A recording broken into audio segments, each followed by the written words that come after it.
C'est pas officiel, je crois. Donc c'est encore des journalistes qui ont lancé ça, à mon avis, non? C'est vrai que je suis abattu, je suis très triste. Ça fait très mal, mais je vais pas m'arrêter. Ouais, de jouer au football, je serais prêt à même aller au Pôle Nord. J'ai essayé Nietzsche, j'ai essayé Kant, etc. Bon, j'ai essayé Socrate, etc. J'ai essayé. Bon, j'ai pas réussi. Jusqu'à minuit, c'est l'after-foot. À thème, il a mon portable, qu'il m'appelle. Nicolas Villas. Ravi d'être avec vous, nous sommes ensemble jusqu'à minuit. C'est l'after, c'est parti, on vous attend au 32-16 sur le hashtag RMC Live, bien entendu. Finale de Ligue des Champions qui vient de se terminer. Le Real qui s'est imposé 3-1 à Kiev face à Liverpool. Les buteurs, Benzema à la 50e, égalisation de Sadio Mané 5 minutes plus tard. Et puis Gareth Bale est entré en jeu. Et Bale a inscrit un doublé à la 64e et 83e. Bien aidé, on va y revenir, par Karius, le gardien de Liverpool. À noter qu'en première période, Salah et Carvajal sont sortis sur blessure. Avec nous ce soir dans cet after, Ali Benarbia. Bonsoir Ali. Salut Nico. Ali. Très bien, mais alors... Il a carré Liverpool, Karius. Daniel Riolo est avec nous également. Bonsoir Daniel. Salut les amis. Ça va? Salut Daniel. T'as bonne mine encore. Roland Garros. Non. Soleil. Bah oui. Tennis surtout. C'est pour ça que j'ai dit Roland Garros. T'as fait ton Roland Garros à toi? Non. Voilà. Victoire donc du Real Madrid 3-1 face à Liverpool. Voilà, 13e Ligue des Champions remportée par le Real dans son histoire, 3e d'affilée pour Zinedine Zidane en tant qu'entraîneur principal. On pourrait rajouter celle en tant qu'entraîneur adjoint également. Et donc victoire grâce à des buts signés Benzema. Vous les voyez sur BFM Sport. Ces buts d'ailleurs, Benzema à la 50e, l'égalisation de Mané à la 55e, et puis Bale est entré en jeu, retourné acrobatique à la 64e, et alors à la 83e, frappe des 35 mètres de Bale et énorme boulette de Karius qui était déjà fautif sur le premier but de Benzema. Messieurs, qu'est-ce que vous retenez de cette finale d'abord? Toi tu parlais de Karius d'entrée, donc je pense que c'est ça qui t'a marqué. Un gâchis total, en finale de Champions League, t'as pas le droit, c'est même pas une question que t'as pas le droit de faire une erreur, c'est même plus une erreur là. Là, c'est deux cadeaux qu'il donne. Le premier à Benzema, je sais même pas si un gardien cadet fait cette faute-là. Il ne la fait pas, jamais de la vie. Parce que c'est vraiment, c'est même pas une bourde. C'est donner le ballon à Benzema pour qu'il marque. Et au moment où tu es à 2-1 avec ce but exceptionnel de Gareth Bale, Liverpool y croit toujours. Liverpool, malgré la sortie de Salah, continue à tenir tête à cette équipe du Real Madrid qui n'a pas été exceptionnelle aujourd'hui. Mais alors le troisième but, il tue complètement le match et il coupe les jambes des joueurs de Liverpool. Et là, je peux te dire que notre ami Karius, il va passer de bonnes vacances. C'est surtout qu'il sait qu'il va devoir se trouver un club cet été. Liverpool, c'est le dossier prioritaire déjà depuis 2 ans, le poste de gardien. Là, ils ont eu confirmation qu'il fallait en chercher un autre. C'est là qu'on se rend compte que le poste de gardien, on l'a vu nous, je pense, au Paris Saint-Germain ces dernières années, c'est un poste très très important. Daniel, qu'est-ce qui t'a le plus marqué toi, comme ça à chaud? C'est cette succession de tournants importants dans un match aujourd'hui, mais on le note de plus en plus. Ouais. Voilà, on le note de plus en plus. Moi, ça fait longtemps que je dis qu'en Ligue des Champions, les matchs de haut niveau aujourd'hui se jouent plus à la gestion de moments clés, à la façon dont mentalement déjà tu gères tes émotions à l'avant-match en fonction de ce qui se passe dans ton match, plus que à la tactique où ça. Vraiment, ces derniers temps en Ligue des Champions, ça n'est plus ce qui est prioritaire. Aujourd'hui, il est autant important de voir ce qui se passe au moment de la sortie de Salah, de la façon dont Liverpool réussit à gérer un tel événement. Daniel, ça vient de tomber info d'un reporter de la BBC. Le mondial, c'est mort pour Salah. C'est ce que j'ai vu. C'est ce que j'ai vu. Quand il tombe comme il tombe, sans équilibre, comme il tombe directement. Moi j'ai dit il sort de suite. Donc il y a cet événement. Bon, on reviendra sur le cas perso de Salah qui est absolument terrible.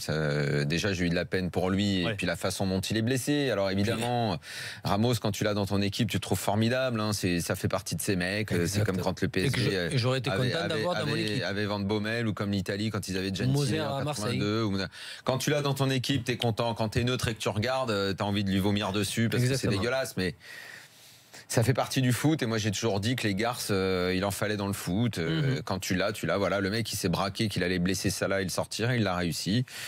Les supporters du Real doivent être ravis, c'est comme ça. Moi là-dessus, j'ai pas grand-chose à dire, quoi. Il faut juste rester objectif et dire, encore une fois, t'es pour le Real, c'est génial d'avoir un mec comme ça parce que c'est un défenseur hors norme, quoi. Donc le premier virage, est-ce qu'une équipe comme Liverpool est capable de gérer la sortie de son meilleur joueur? Ils ont accusé le coup dans les minutes qui ont suivi.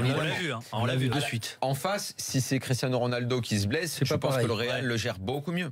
Non, mais puis t'as coup double là. Du coup, on sent que Liverpool n'est pas bien. Et de l'autre côté, Ramos se retourne et leur dit on n'y arrive pas, je vous ai enlevé le meilleur. Voilà. Allez, les gars. Après, et tout le match est fait comme ça. Alors, effectivement, à l'intérieur, il faut que les gars réussissent leur rencontre. Et ce soir, évidemment, tu vas dire que le gardien de Liverpool a été bidon. Pour le reste, moi, je trouve que quasiment tous les joueurs ont été bons.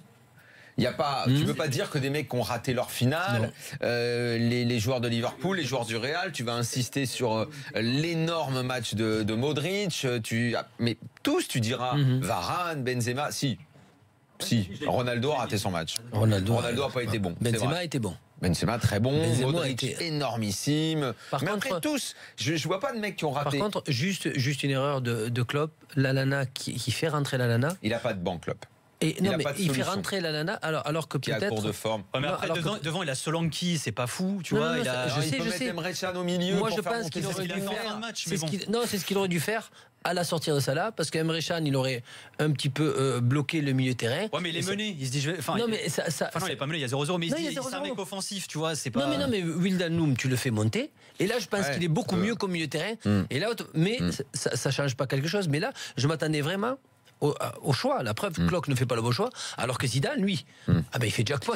Oui, mais il fait rentrer Bale. Oui, mais ça, on le sait parce qu'au début de la rencontre, tu sais déjà que le Real est favori. Et le Real n'est pas favori uniquement, en grande partie parce qu'ils sont une super équipe, parce qu'ils ont des super joueurs, parce qu'ils sont habitués, parce qu'ils ont l'expérience et parce qu'ils ont aussi un super banc. Et en face, tu as une équipe qui est là, que personne n'attendait en finale, et qui, si elle n'est pas au complet avec ses meilleurs joueurs, et à 200%, elle est évidemment handicapée. Et donc là, ce soir, elle perd son meilleur joueur, le gars qui fait peser une menace parce que tu sais qu'il est chaleur totale sur la saison. On l'a vu les 30 premières minutes, on l'a vu. Dès qu'il prend un ballon, tu sens qu'il se passe un truc, il est fantastique, ça là. Donc tu dis, ils le perdent. Dans la foulée, même quand ils prennent le but, ils arrivent à revenir. Et puis l'autre, il fait cadeau de 2 buts, mais c'est mort. Alors, j'allais dire Christian Bale, non, Gareth Bale fait une entrée fracassante avec un but dont on n'a même pas encore parlé, alors que c'est le plus beau geste du match. Ça faisait longtemps qu'on n'avait pas vu un but aussi magnifique. Ronaldo contre la Juve a mis un retourné qui est encore plus beau que ça. Un final de Champions League. Il est magique celui-là. Il est magnifique. Celui de Mandzukic aussi. Et Jérôme Thomas me dit le but de Zidane avec le Real aussi. C'est pas retourné, mais la volée est magnifique. La volée. Oui, la volée est magnifique. Mais celui-là, retourné, je veux dire, dans la position techniquement où le ballon arrive au niveau. Il est un peu bizarre son geste. C'est pas très harmonieux. C'est un geste qui est un peu bâtard parce qu'il n'est pas fini. Non, parce que le ballon n'est pas haut. C'est ça. C'est pas évident. Il va la chercher et regarde où il la met en plus. Donc en fait, pour résumer, c'est une succession de faits de jeu et de tournants cette finale. Mais ça a donné une finale que moi j'ai beaucoup aimée, qui était encore excitante avant le 3e but. Accueillons Moustapha, supporter du Real et qui nous a appelé au 32-16. Salut Moustapha, bienvenue dans l'after. Bonsoir messieurs. Salut Moustapha. Bon, j'imagine que toi t'as la banane ce soir, Moustapha. Ah, je suis dégoûté moi. Je suis tellement habitué, j'ai même pas regardé, j'ai regardé du coin de l'œil. Ça te fait plus rien. C'est ça, t'as l'habitude maintenant. Non, franchement, j'ai stressé à mort parce que en fait, c'est bête, mais on arrive en finale, même si on avait perdu, on serait dit 3 finales et tout, mais on a eu tellement une saison compliquée, dégueulasse, et en plus, on a eu tellement de barraquages. Pas en Ligue des Champions, Moustapha, parce qu'en Ligue des Champions, tout a toujours tourné comme il fallait. Oui, mais je veux dire, toi-même, tu sais, on va pouvoir parler là. On a eu des décisions plus qu'ultra favorables de notre côté. Donc, ça, je sais pas, ça, on n'a pas le droit d'en parler. Si, moi j'en parle, je le dis, je suis ouvertement. Ça fait sûrement partie du jeu. Après, moi, je mens pas, il y a des décisions qui m'ont un peu dégoûté. Je parle pas forcément de la juge, je parle d'autres matchs, surtout le Bayern, on va dire. Mais bon, après, voilà. Je vais pas non plus bouder mon plaisir ce soir. Comme vous avez dit, la sortie. Ouais, mais un jour, tu vois, Moustapha, face à ça, arrêtons-nous là-dessus. Il y a aussi je regardais la compo de l'équipe. C'est une équipe qui est quasiment la même sur les 3 finales. C'est la même que l'année dernière. L'ossature est toujours la même. C'est une équipe qui se connaît tellement, et c'est rare en plus dans le foot actuel. 3 années d'affilée. Une équipe comme ça. Surtout au Real. Qu'une équipe puisse aligner les mêmes hommes, c'est assez rare. C'était un choix de Zidane, un choix visiblement payant, même pas pour la Liga peut-être, mais en tout cas pour la Ligue des Champions, ce qui est toujours un énorme objectif forcément pour ce club. Mais ça fait que ce groupe qui se connaît a une confiance qui est incroyable, et elle parvient, moi aussi, les décisions dont tu parles, Moustapha, quand tu es un spectateur neutre, parfois tu dis mais c'est quand même incroyable qu'ils arrivent tout le temps à faire basculer tout de leur côté. Ce soir encore, ils blessent le meilleur joueur d'en face, ils ont 2 buts qui sont cadeaux. cadeaux. Mais c'est une succession. Alors à part dire ça va bien s'arrêter un jour, après, oui, mais comme tu veux pas paraître un peu aigri, machin, t'essayes de trouver des explications. Tu te dis que t'as un coach qui, tout ce qui touche, il le transforme en or parce qu'il dégage une confiance phénoménale. T'as une équipe qui dégage pareil, une telle confiance en elle que elle fait peur aux adversaires avant même le coup d'envoi, parce que déjà tu te dis les mecs en face sont intouchables, et donc à chaque fois l'effet de jeu bascule de son côté. Tout le temps le Real fait tout basculer de son côté. Non mais Moustapha, pour en revenir à Zidane, parce que c'est quand même un entraîneur assez jeune, c'est que même s'il a une expérience exceptionnelle en tant que joueur, même s'il a gagné en tant qu'entraîneur adjoint et qu'il a gagné en tant que coach, c'est assez récent. Mais ce qu'il fait transpirer en tant que coach, il y a très peu de coachs sous la pression qui peuvent se permettre, à un moment ou un autre, de ne pas sortir le naturel. C'est qu'il est comme Guardiola, par exemple, Guardiola qui est le top pour moi, à mes yeux, le meilleur entraîneur de sa génération. Mais c'est un psychopathe. Tu vois Zidane et tu vois les réactions de Guardiola sur un banc. Guardiola, je l'ai vu encore récemment.